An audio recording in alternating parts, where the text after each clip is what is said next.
On Christmas Eve, 1945, fire destroyed the Sodder family home in West Virginia. 5 children disappeared inside, but when the ashes cooled, investigators found no trace of their remains, not even bones. Fayetteville, West Virginia, in 1945 was a small Appalachian town where everyone knew everyone, where coal mining and timber defined the economy, where Italian immigrant families had built lives after leaving the old country behind. The war in Europe had just ended. Sons were coming home. Families were planning their first peacetime Christmas in years, hoping for something approaching normalcy. The Sodder family, George and Jennie and their 10 children, lived 2 miles north of town in a 2-story timber frame house. George had come from Sardinia at age 13 with nothing. By 1945, he owned a successful coal trucking company. They were, in the words of local officials, one of the most respected middle-class families around. 10 children. A prosperous business. The American dream realized through hard work and determination. Christmas Eve. 1945 should have been joyful. 9 of the children were home. Their eldest son, Joe, was still with the Army, recently discharged but not yet returned. The family gathered for their holiday celebration. The older daughter, Marion, had bought toys for her younger sisters, Martha, Jennie, and Betty, as Christmas presents. The children were so excited that Jennie let them stay up past bedtime. At 10 p.m., she told the 2 oldest boys still awake, 14-year-old Maurice and 9-year-old Louis, to remember to feed the chickens and put the cows in before bed. George and the 2 oldest boys who'd worked all day were already asleep. Everything was normal. Everything was safe. Everything was about to change. By dawn on Christmas Day, the house would be a smoking ruin. 5 Sodder children would have vanished, and a mystery would begin that would haunt Fayetteville for decades, one that remains unsolved to this day. To understand what happened Christmas Eve, 1945, you need to understand the strange events that preceded it, the threats, the warnings. The watching George Sodder was not a quiet man. He had strong political opinions and wasn't shy about expressing them. In particular, he was vocally critical of Benito Mussolini and Italian fascism. This put him at odds with some members of Fayetteville's Italian immigrant community who admired Mussolini. George didn't care. He said what he thought. In October 1945, 2 months before Christmas, a life insurance salesman came to the Sodder home trying to sell a policy. George wasn't interested. The salesman became angry. As he left, he delivered a chilling warning. "Your house is going to go up in smoke," he said, "and your children are going to be destroyed." He attributed this threat to the dirty remarks you have been making about Mussolini. Around the same time, another man came to the house asking about hauling work. He wandered to the back of the property and pointed at 2 fuse boxes. "This is going to cause a fire someday," he said. George found the comment strange. He'd just had the wiring inspected by the local power company, which had certified it safe and up to code. In the weeks before Christmas, George's older sons noticed something else disturbing. A strange car kept appearing along the main highway through town. Its occupants would sit and watch the younger Sodder children as they walked home from school. The car appeared multiple times. The watchers never approached, never spoke. They just observed. On Christmas Eve, the family celebrated together. Marion's gifts delighted her younger sisters. The house was warm with laughter and anticipation. Around 10:30 p.m., Jennie took 3-year-old Sylvia upstairs to bed. The younger children eventually followed. George and the boys who'd worked all day were already asleep. The house settled into quiet. At 12:30 a.m., technically Christmas morning now, the phone rang. Jennie, still awake, went downstairs to answer. A woman's voice asked for someone Jennie had never heard of. In the background, Jennie could hear laughter and the clinking of glasses, like a party wrong number, Jennie said, and hung up. Strange, she thought. Who makes wrong number calls at 12:30 a.m. on Christmas morning? When Jennie came back upstairs, she noticed the lights were still on downstairs, and the front door hadn't been locked. The children must have forgotten, she thought. She went back to bed. At around 1 a.m., Jennie heard a loud thump on the roof, followed by the sound of something rolling off and falling. She got up to check, but saw nothing unusual. She went back to bed. 30 minutes later, Jennie woke again. This time, she smelled smoke. She shook George awake. They rushed into the hallway to find it thick with smoke. Downstairs, flames were already consuming George's office. The fire was spreading fast, blocking the stairs. They couldn't reach the ground floor. They couldn't reach the phone to call for help. George and Jennie began screaming, waking the children. Marion and the two older boys, John and George Jr., along with Sylvia, made it out. 4 children escaped with their parents. But upstairs, in the bedrooms on the second floor, 5 children remained. 14-year-old Maurice, 12-year-old Martha, 9-year-old Louis, 8-year-old Jennie, and 5-year-old Betty. George tried desperately to reach them. He broke a window to climb back inside, slicing his arm badly. The smoke and flames drove him back. He ran outside, thinking he'd use the ladder that was always propped against the house to reach the second-story windows. The ladder was gone. Vanished. He looked everywhere. It simply wasn't there. New plan. He'd drive one of his 2 coal trucks up to the house and climb on the roof to reach the windows. He jumped in the first truck. It wouldn't start. He tried the second truck. It also wouldn't start. Both trucks had worked perfectly the day before. Now, when he needed them desperately, neither would turn over.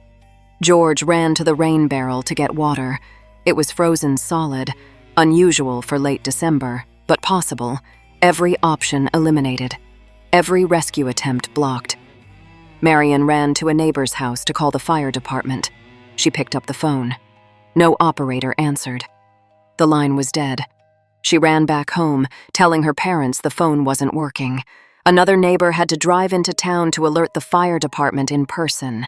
This was 1945. No cell phones, no radios in homes, no quick way to summon help in the middle of the night in a small Appalachian town.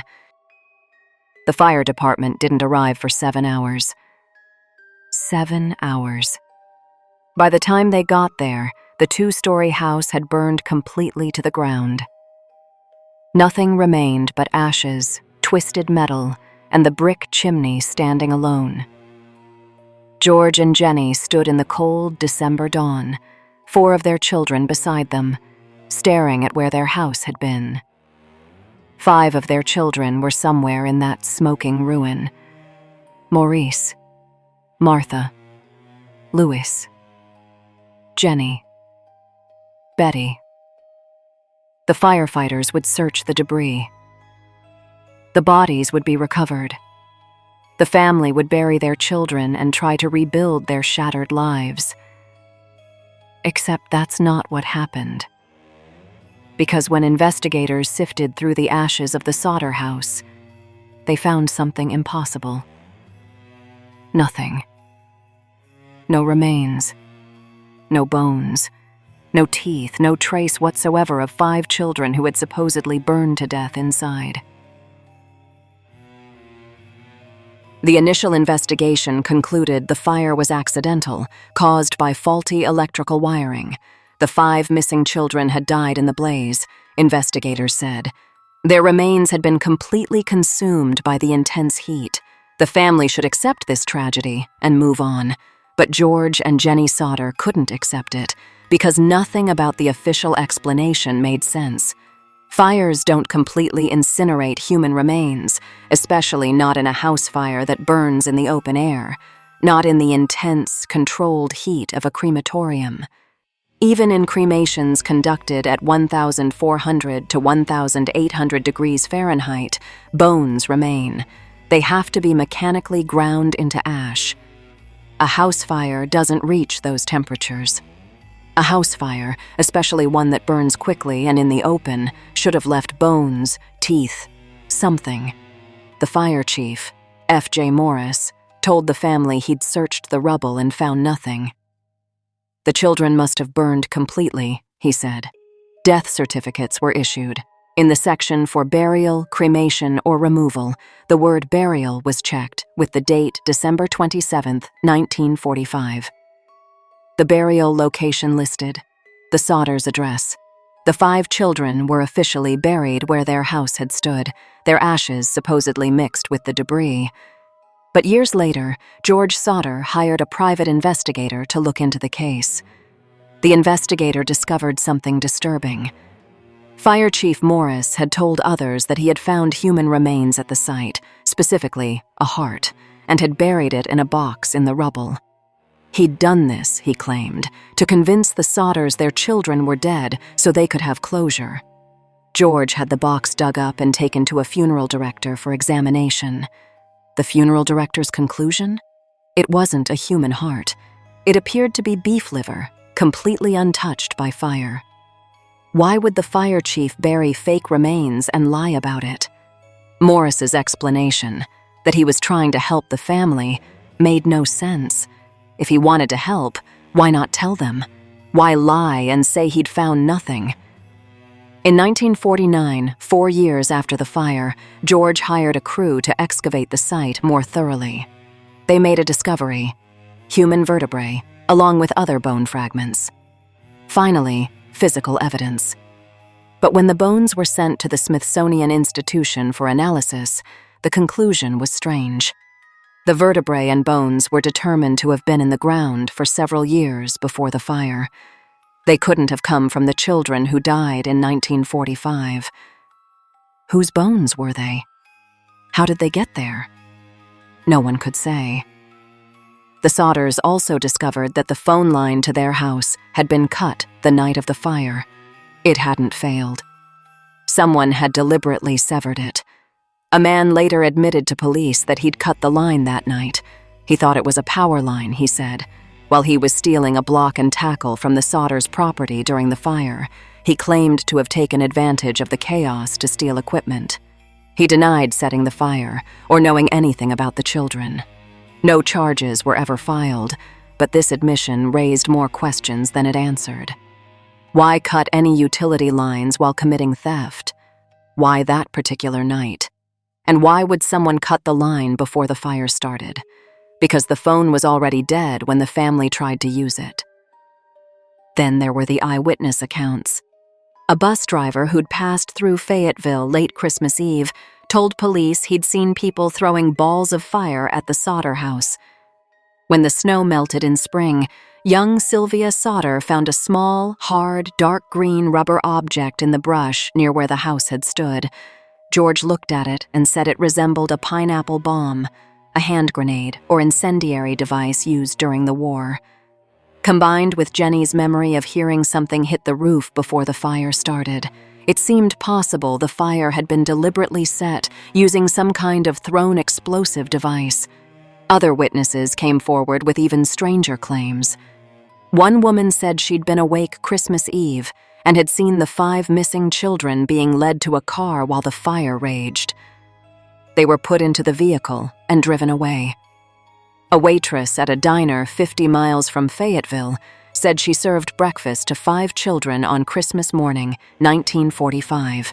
She couldn't remember details about the adults accompanying them, but she was certain about the children and the date another woman claimed she'd seen 4 of the missing Sodder children at a hotel in South Carolina sometime after the fire. Were these credible sightings or wishful thinking? Were people seeing what they expected to see, wanting to help a grieving family? Or had the children really been taken? The most compelling evidence came in 1968, 23 years after the fire. Someone mailed a photograph to the Sodders with no return address. The photo showed a young man, perhaps in his 20s or 30s. On the back, handwritten, were the words, "Louis Sodder, I love brother Frankie Illil Boys, a 90132 or 35. Louis had been 9 years old when he disappeared. In 1968, he would have been in his early 30s, the right age for the man in the photo. The message referenced brother Frankie, but the Sodders had no son by that name. The numbers and cryptic reference to Illil Boys meant nothing to them. George and Jennie took the photo to the police, begging them to investigate. Who sent this? Where was it postmarked from? Could it really be Louis? But the police said there wasn't enough to go on. The case was closed. The children were dead. The photo was probably a cruel hoax. The family should let it go, but they never did. George and Jennie Sodder refused to accept their children were dead without proof. They dedicated the rest of their lives to finding them or discovering what really happened that Christmas Eve. In 1952, 7 years after the fire, they erected a billboard along Route 16 in Ansted, West Virginia, near where their house had stood. The billboard was massive, impossible to miss. It featured large black and white photographs of all 5 missing children: Maurice, Martha, Louis, Jennie, and Betty. Their names and ages were stenciled beneath their faces. The billboard asked one question: what was their fate? And it offered a reward: $5,000 for information leading to their recovery. For decades, that billboard stood as a constant reminder. Anyone driving Route 16 would see the faces of the 5 Sodder children staring out at them. Local residents grew up seeing it. Visitors to the area would stop and read it. The billboard became a landmark, the faces of those children becoming part of the community's collective memory. George covered the basement of the burned house with 5 feet of dirt and planted flowers in the soil. Jennie tended the memorial garden for the rest of her life, even as she clung to the belief that somewhere her children were alive. She couldn't mourn them properly because she didn't believe they were dead. She was caught in a terrible limbo between grief and hope. The Sodders pursued every lead that came their way. Any reported sighting, any rumor, any whispered possibility. Most led nowhere. Some seemed promising but fizzled out. A few were cruel hoaxes, people trying to extract money from grieving parents. But the Sodders investigated them all because what if, just once, it was real? Theories multiplied about what had really happened. The most persistent theory was kidnapping, that the fire had been set as a diversion while the children were taken. But why? Who would kidnap 5 children? Some speculated it was connected to George's criticism of Mussolini, that someone from the Italian immigrant community had taken revenge. Others thought organized crime might have been involved, though Fayetteville wasn't exactly a hotbed of mafia activity. Some wondered if it was a case of mistaken identity, or if someone had a grudge against George's business. Another theory was that the children had indeed died in the fire, and their remains had simply been missed during the initial search and destroyed or scattered during the bulldozing of the site. The human vertebrae found in 1949 seemed to support this, except that the Smithsonian had dated those bones as being in the ground before the fire, which made no sense. The most tragic theory was that the children had died. Their bodies had been there, and incompetent investigators had simply failed to find them or document them properly in the chaos immediately following the fire. In 1945, forensic standards were nothing like they are today. Rural fire departments weren't trained in evidence collection. The site had been disturbed by firefighters, gawkers, and eventually bulldozers before any careful excavation occurred. It's possible, though disturbing to consider, that the children's remains were there but were lost to poor investigation. But this theory didn't explain all the suspicious circumstances. It didn't explain why the ladder vanished, why both trucks suddenly wouldn't start, why the phone line was cut, why someone threw fireballs at the house, why Fire Chief Maurice planted fake remains, why the insurance salesman had made threats 2 months earlier, or why a strange car had been watching the children in the weeks before the fire. Even if the children had died in the fire, someone had tried to ensure the house burned, and that help couldn't arrive in time. That meant someone had wanted the Sodders, or at least some of them, dead. George Sodder died in 1969, never knowing what happened to his 5 children. He was 74 years old. He'd spent the last 24 years of his life searching for answers. On his deathbed, he still believed his children had been taken, not killed. He still believed they were out there somewhere. Jennie lived until 1989, 44 years after that Christmas Eve fire. She was 95 years old when she died, and she went to her grave believing her children had been kidnapped. She never stopped hoping they'd come home.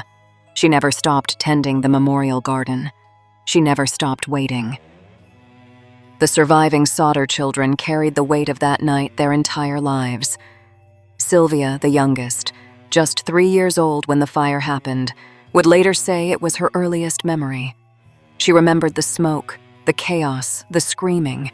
She and her father would stay up late talking about what might have happened. "I experienced their grief for a long time," she said. She promised her parents she would never let the story die, that she'd do everything she could to keep people searching for answers. Sylvia Sodder Paxton died in 2021 at the age of 79. The mystery outlived even her. The billboard stood along Route 16 until the 1980s, nearly 4 decades of those 5 faces watching the road, asking for help that never came. Eventually, it was taken down. The memorial garden is gone now too, replaced by a new house. The physical reminders have faded, but the mystery hasn't. Nearly 80 years have passed since Christmas Eve 1945. Everyone directly connected to the case is now dead.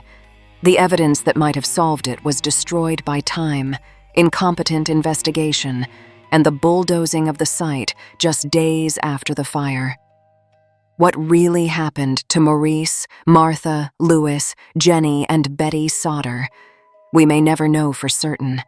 Modern fire investigators who've reviewed the case believe the children most likely died in the firehouse fires, they note, can reach temperatures high enough to largely consume small bodies, especially children's bodies. The fire burned for hours before the fire department arrived. The house had collapsed in on itself, creating pockets of intense heat. It's possible, not probable, but possible, that the children's remains were so thoroughly destroyed that they were overlooked or misidentified as debris. But this explanation doesn't satisfy everyone, and it doesn't explain all the suspicious circumstances. Even if we accept that the children died in the fire, someone clearly tried to ensure that fire killed them. Someone cut the phone line. Someone took the ladder. Someone possibly disabled the trucks. Someone, according to the bus driver, threw incendiary devices at the house. This wasn't an accident. This was arson, and likely attempted murder, even if the ultimate outcome was the same as if it had been accidental. Who and why? Those questions have no definitive answers. The investigation in 1945 was inadequate. Evidence was lost or destroyed. Leads weren't followed. And as decades passed, witnesses died, memories faded, and the truth became harder to find. The kidnapping theory persists in Fayetteville to this day.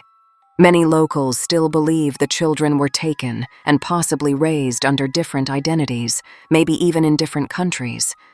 The 1968 photo of Louis Sodder keeps that hope alive for some. But hope isn't evidence, and no concrete proof of kidnapping has ever emerged. What remains certain is this: 5 children disappeared on Christmas Eve 1945. Their family never found them, never learned their fate, never got closure. For George and Jennie Sodder, Christmas was forever marked by loss and unanswered questions. For their surviving children, it was a night that defined their entire lives. For Fayetteville, West Virginia, it became the town's darkest mystery, a story that gets retold every Christmas when people drive past where the billboard used to stand and remember the 5 faces that once looked out at them, still waiting to come home. The Sodder children case reminds us that some mysteries refuse to be solved, that grief without closure is a special kind of torture, and that even in small towns where everyone knows everyone, terrible things can happen without anyone being held accountable. Whether Maurice, Martha, Louis, Jennie, and Betty died in that fire or were taken from their family, they deserve to be remembered as more than a mystery, as children who had dreams, families who loved them, and lives that ended far too soon. This is part of the Christmas series, and honestly, this might be the hardest one to tell because there's no resolution, no justice, just decades of a family hoping for an answer that never came. So here's what I'm curious about. Do you think the children died in the fire, or were they taken? And those suspicious circumstances, accident or arson? Drop your thoughts in the comments. This case has kept people debating for almost 80 years.